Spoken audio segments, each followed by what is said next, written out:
Yo guys, good morning, what's up? Welcome back to my vlog again. By the way, my name is Daddy Jack, yo forever Daddy Jack, no? So, ulit sa may Marikina, no? So, meron kaming samgyup na nakita sa online na naman na nakita namin na dinudumog, no, minsan, no? So, sitahin. So, tara, let's go guys, check natin, no?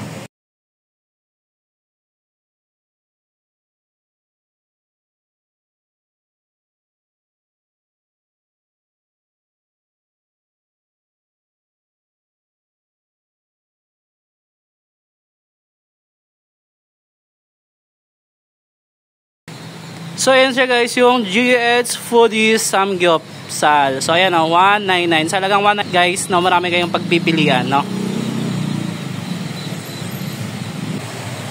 So ayan guys, ano, tanong natin no, sa isa sa mga workers nila dito, no, kung ano yung mga pwede nilang pagpipilian na mga offer guys, no, kasi marami silang offer na pwede kang pumili, no. Then may kanya-kanyang presyo po yan, ano. So tara guys, let's go. Ayan. Ano pangalan ni Kuya? Ano pangalan? Si? Lancel, ayan o. So ayan, tanongin natin si Kuya Lancel kung ano yung mga offer nila, no? So ayan guys, tingnan nyo. Unli pork po, premium po yun.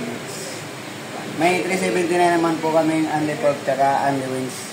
Ayan. Yung 449 po, unli pork, unli wings tsaka unli beef na rin po. Unli na rin po lahat. Ayan. So ayan guys, no, sa halagang 449 guys, no, marami kang pagpipilian guys, no? Unli pork, unli wings, and unli beef na po siya, no? So ayan, thank you so much Kuya Lancel. Thank you.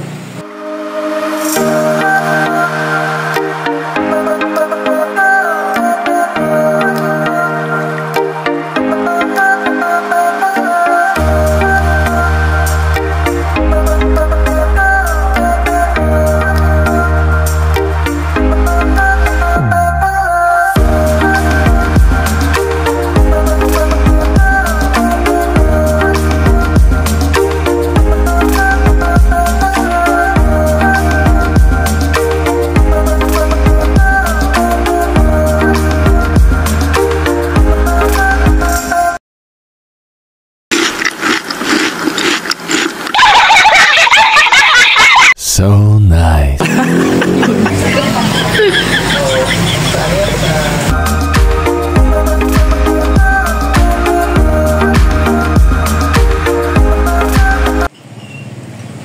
Yo guys, so yun guys, no, sulit yung ano namin, no. So sa halagang 199, sulit na sulit yung samgyup po nila, no. So ayan guys, thank you so much sa pag-focus sa video natin ngayon, and God bless po sa atin lahat. Keep safe everyone. Thank you so much.